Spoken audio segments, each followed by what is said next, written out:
నమస్కారం city news కి స్వాగతం. ముందుగా ముఖ్యాంశాలు.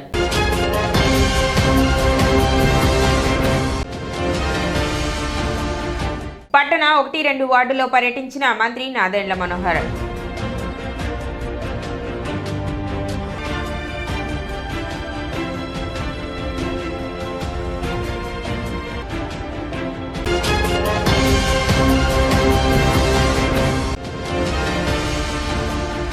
పెదరావూరు గ్రామంలో ఏర్పాటు చేసిన 18 అడుగుల ఏకశిల విగ్రహాన్ని ఆవిష్కరించిన సద్గురు సచ్చిదానంద స్వామి.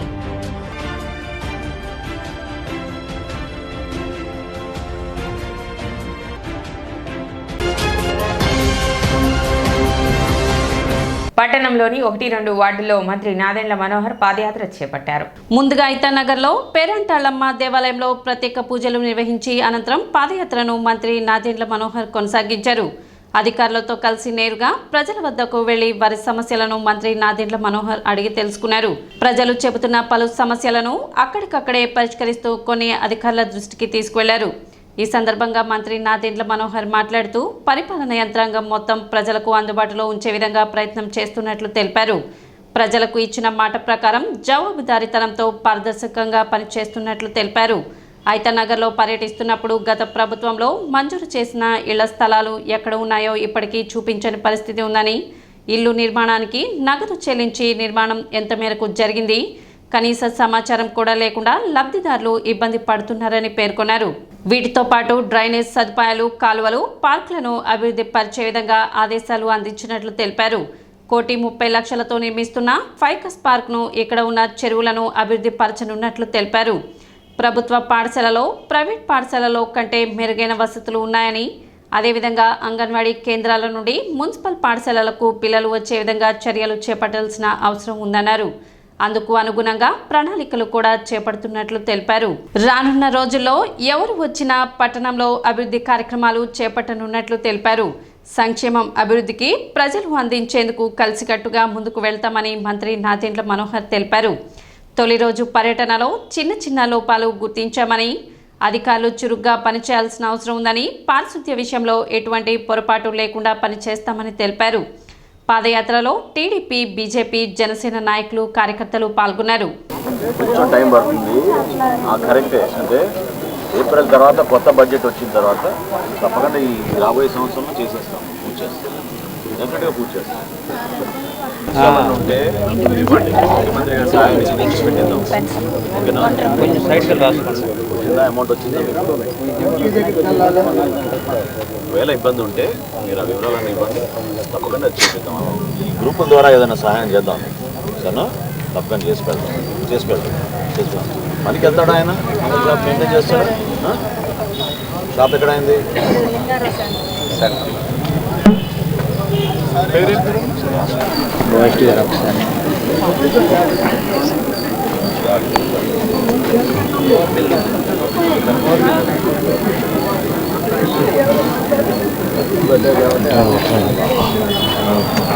అర్థం మనకి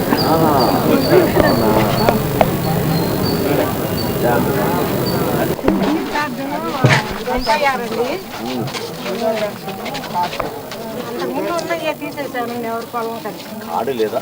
కార్డు కూడా లేదు. నుండి ఒకసారి తీసేసాను. 2,000 దాకా అనుకున్నాం. మా మీద చూపించింది. తర్వాత కలెక్టర్ ఆఫీస్ తీసుకెళ్ళి కట్టేంటి వాలంటీర్ మళ్ళీ అప్లికేషన్ పెట్టుకోండి వస్తుంటే 2 మాటలు అప్లికేషన్ పెట్టుకున్నా రాలేదు. ఇదిగో ఆయన కాగితం రాసుకుని వస్తారు చంద్రబాబు గారు అయ్యగారు ఉంటున్నప్పుడు అని చెప్పి కాగితం కూడా రాసుకున్నారట. నాకు ఎకరం బాధ్యత ఉంది. ఆధార్ ఉంది. మీకు అప్లికేషన్ పెట్టుకుంటే అప్పుడు 40,000 శాంక్షన్ చేశారండి. చేశారు. అది మాకు గుర్తుందండి. అసలు ఆయన లెటర్ రాసి బాబు గారు వస్తారు చూపియాలి, నాకు ఎకరం బాధ్యత ఉందో నాకు ఇలా తీసేశారండి అని చెప్పి రాసుకున్నాడు బతుకున్నాగా. మీ పేరు మీద పొరపాటున వచ్చిన భూమిని మార్చారండి.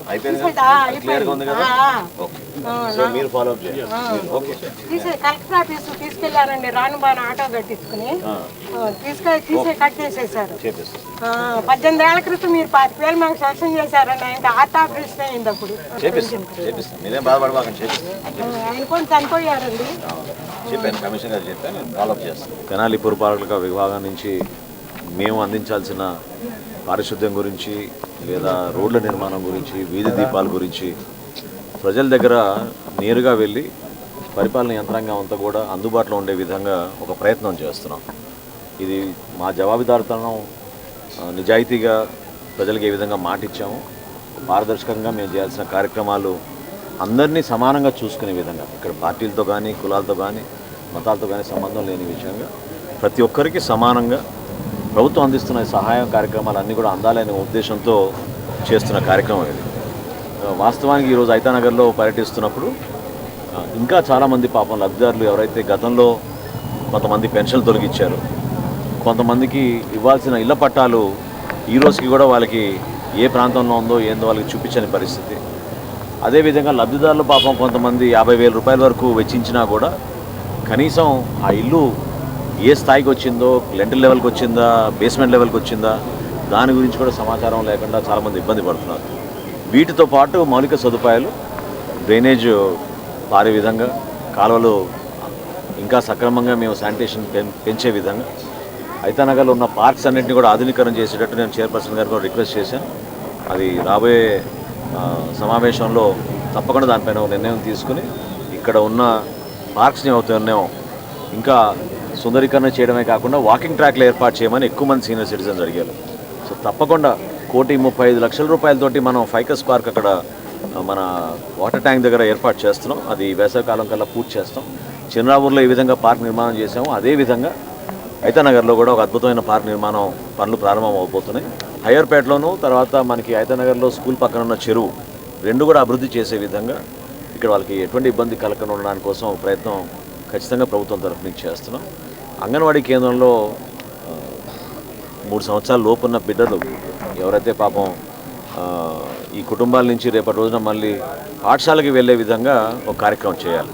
అవసరమైతే మన మున్సిపల్ కౌన్సిలర్స్లో ఒక సబ్ గ్రూప్గా సబ్ కమిటీగా ఫామ్ అయ్యి ప్రతి అంగన్వాడీ కేంద్రం పాఠశాలని వాళ్ళు సందర్శించి వీలైనంత వరకు మనం ప్రోత్సహించే విధంగా, ఎందుకంటే ప్రభుత్వ పాఠశాలలో, మున్సిపల్ పాఠశాలలో ప్రత్యేకంగా ఉన్న వసతులు, సౌకర్యాలు ప్రైవేట్ పాఠశాలల కన్నా మెరుగ్గా ఉన్నాయి. అద్భుతమైన టీచర్లు ఉన్నారు, అన్ని విధాలుగా వాళ్ళకి ప్లే గ్రౌండ్స్ ఉన్నాయి, రక్షణ మంచినీటి అవకాశం ఉంది.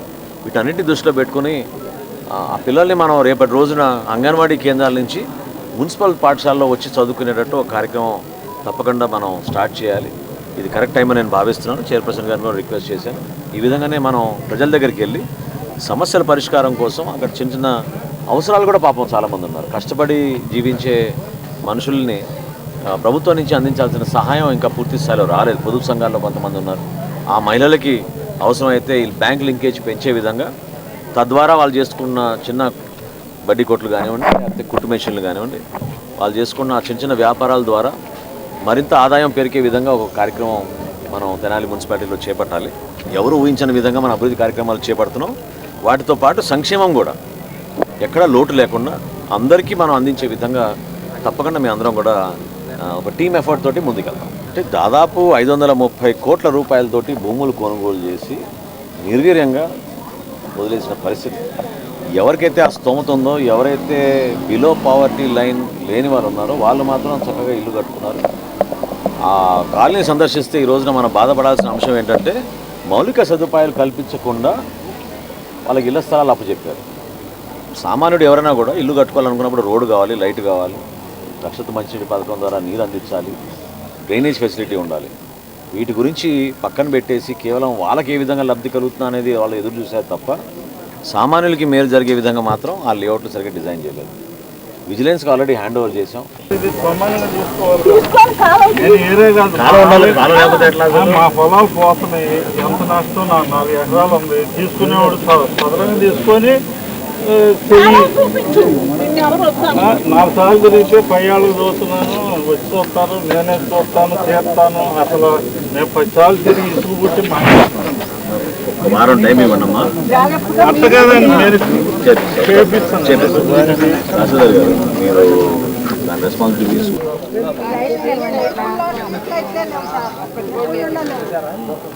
పాములు వస్తున్నాయండి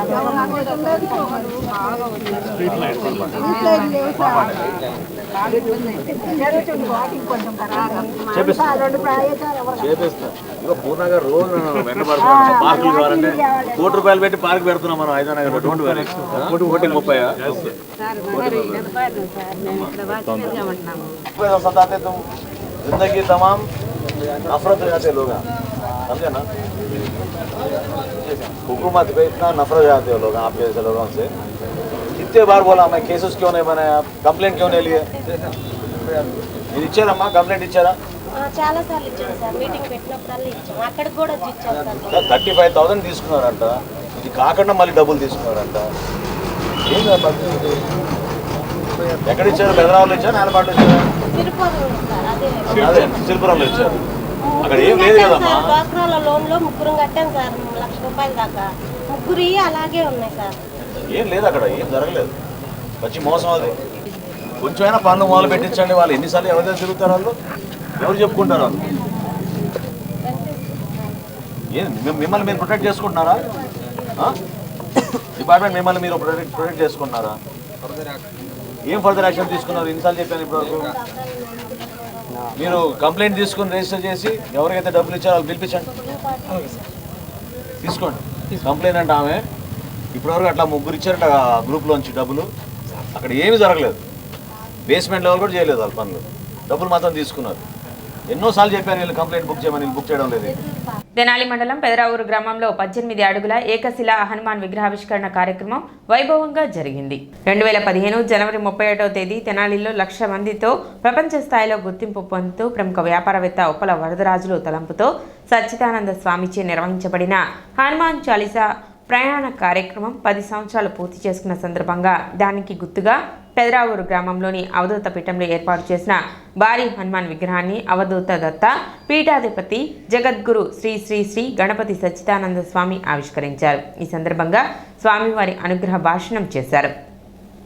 హనుమంతుడు గొప్ప స్వయం సేవకుడని, హనుమంతుడు సేవా విధానాన్ని భక్తిని నేర్పించారని, అందరూ ఆ సేవా భక్తి మార్గంలో ముందుకు వెళ్లాలని గణపతి సచ్చిదానంద స్వామి అన్నారు. కొంతమంది చేతికి అందినది నోటికి రాదని, డబ్బులు ఉన్నా సేవ చేయలేరని, వాటన్నిటికీ భగవంతుని అనుగ్రహం ఉండాలన్నారు. నేటి కలియుగంలో ధర్మాన్ని మర్చిపోకూడదని, ధర్మాన్ని కాపాడుకోవాలని అన్నారు. ఇక్కడ అద్భుతమైన ఆంజనేయ స్వామి ఆలయాన్ని నిర్మించారు. ప్రతి ఒక్కరూ ఆంజనేయ స్వామి కృపకు పాత్రలు అయ్యి మంచి మార్గంలో నడవాలని తెలిపారు.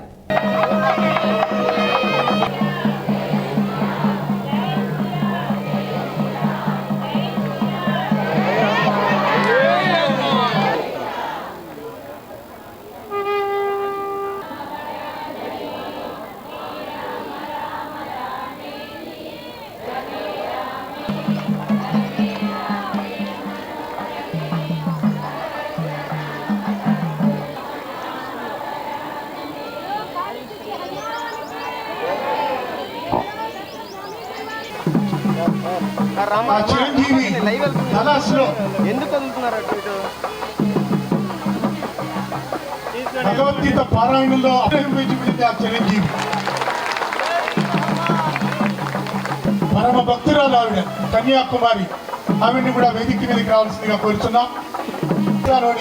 మనం రామాయణంలో విన్నాం శబరి 50 మందికి తెలియపరిచి నిరంతరం దత్తస్మరణ చేస్తూ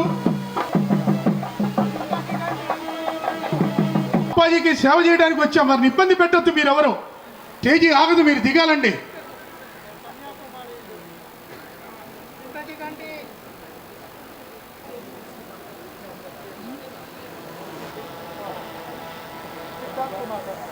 ఎన్నో సత్కార్యక్రమాలు చేసిన మనకి సుపరిచితుడు శ్రీ నంబూరి కృష్ణమూర్తి గారి స్వామి.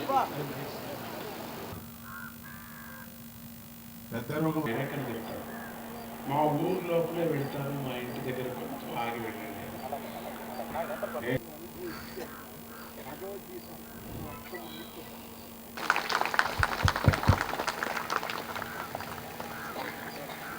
జై గురుదత్త. హనుమంతుడికి ప్రియమైన వృక్షం పారిజాత వృక్షం. రెండవది కదలి వనం,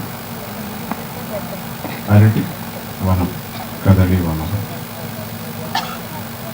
మూడవది టెంకాయ, నారికేళం వృక్షం. నాలుగోది మామిడి వృక్షం. ఇక్కడ అత్యంత ముఖ్యమైనటువంటి మన వృక్షాలు, మనం దేవతా అంశాలు ఉండేటువంటి వృక్షాలు. దీన్ని ఎందుకు అంటున్నానంటే, మొట్టమొదట మనం హనుమంతుడి విగ్రహం ఎక్కడ మనం పెడుతున్నామో అక్కడ చుట్టూ పారిజాతాలు వేయాలనేటువంటిది ఒక నియమం ఉన్నది. రెండవది అరటి చెట్టు కూడా వేయాలనేటువంటిది. స్వామి ఎప్పుడు దాని దగ్గర ఉంటాడు. హనుమంతుడిని ప్రత్యక్షంగా చూడాలంటే మనం పారిజాత వృక్షం చూడవచ్చు, లేక అరటి వృక్షం చూడవచ్చు అని చెప్తారు. అటువంటి వృక్షాల్లో ముఖ్యమైనటువంటి ఒక వృక్షం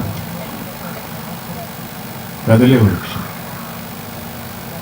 ఆ కదిలే వృక్షం మానవుడు. ఈ మానవ జన్మ అత్యంత పవిత్రమైనటువంటి వృక్షం. ఈ వృక్షాన్ని, అంటే ఈ మానవ జన్మను మనం సార్థకం చేసుకోవటానికి ఒక ఛాన్స్ పరమాత్ముడు ఇచ్చాడు. ఆ ఛాన్స్ మనం మిస్ చేసుకోకూడదు. 2015 జనవరి 31 తెనాలిలో ప్రప్రథమంగా హనుమాన్ చాలీసా లక్షపారాయణ మహాయజ్ఞం జరిగింది. దాని భాగంగానే మరి ఈరోజు మళ్ళీ 10 సంవత్సరాలు నిండింది రేపు 30 తారీఖు. అప్పటి నుంచి స్వామివారి తెనాల్లో హనుమంతుడి ఆలయం నిర్మించాలనేటువంటి ఆలోచనలో ఈ రోజున మరి 18 అడుగుల ఏకశిలా విగ్రహాన్ని స్వామివారు ఆవిష్కరించారు. ఇక్కడ 4 ఎకరాల స్థలాన్ని మరి కొడాలి రాధా కుటుంబం వాళ్ళు స్వామివారి ఆశ్రమాన్ని డొనేట్ చేశారు. ఈ స్థలంలో ఈ కార్యక్రమానికి మరి దాతల సహకారం ఇక్కడ అత్యంత వైభవంగా ఆధ్యాత్మిక వెల్లి విరిసేలా హనుమంతుడి ఆలయం, అలాగే ప్రతి ఒక్కళ్ళు ఇక్కడికి ఇచ్చేసి ప్రార్థన చేసుకోవడానికి, ప్రతినిత్యం హనుమాన్ చాలీసా పారాయణ చేసుకోవడానికి, భగవద్గీత పారాయణ చేసుకోవడానికి, ఇటువంటి కార్యక్రమాలను చేసుకోవడానికి, ప్రశాంతమైనటువంటి వాతావరణం చేసుకోవడానికి ప్రశాంత నిలయగా దత్తాత్రేయుని కూడా ఇక్కడ పెట్టాలని అనుకుంటున్నారు. కాబట్టి ఏంటంటే తెనాలి పట్టణ ప్రజలందరూ కూడా, పరిసర ప్రాంత ప్రజలందరూ కూడా సహకరించి ఈ దేవాలయ నిర్మాణంలో ప్రతి ఒక్క కుటుంబం భాగస్వాములు కావాలని కూడా గురుగారు పిలుపునిచ్చారు. అతి త్వరలోనే ఈ నిర్మాణం పూర్తయి నాకు తెలిసి 1 year మళ్ళీ ఇదే డేట్కి గురుగారిని తీసుకొచ్చి ఇక్కడ గృహప్రవేశం అంటే ప్రతిష్ట జరిపించేదానికి 100% ప్రయత్నం చేస్తాము. ఈ తెనాలి ప్రాంతంలో పెదరావూరు నందు ఆశ్రమం ఏర్పాటు అనేటువంటిది భక్తులందరి యొక్క మరి అభీష్టం మేరకు ఇక్కడ ఏర్పాటు చేయటం మన తెనాలి ప్రాంత ప్రజల యొక్క అదృష్టం. ఇది గత సంవత్సరం ఈ స్వామివారు ఈ ప్రాంతాన్ని సందర్శించి ఈ పెదరావూరులో ఉన్నటువంటి ఈ పనస మన తోట యందు చక్కగా మరి ఈ తోటలో ఎంతో ప్రశాంతంగా ఉన్నది, ఇక్కడ ఆశ్రమ నిర్మాణం కావాలి, ఆంజనేయ స్వామి వారి యొక్క దేవాలయ నిర్మాణం చాలా అద్భుతంగా ఉంటుందని వారు అనుగ్రహించారు. వారు పాదం పెట్టారు గత సంవత్సరం. ఈ సంవత్సరానికల్లా గురునిలయం అనేటువంటిది ఏర్పాటు భావించబడింది.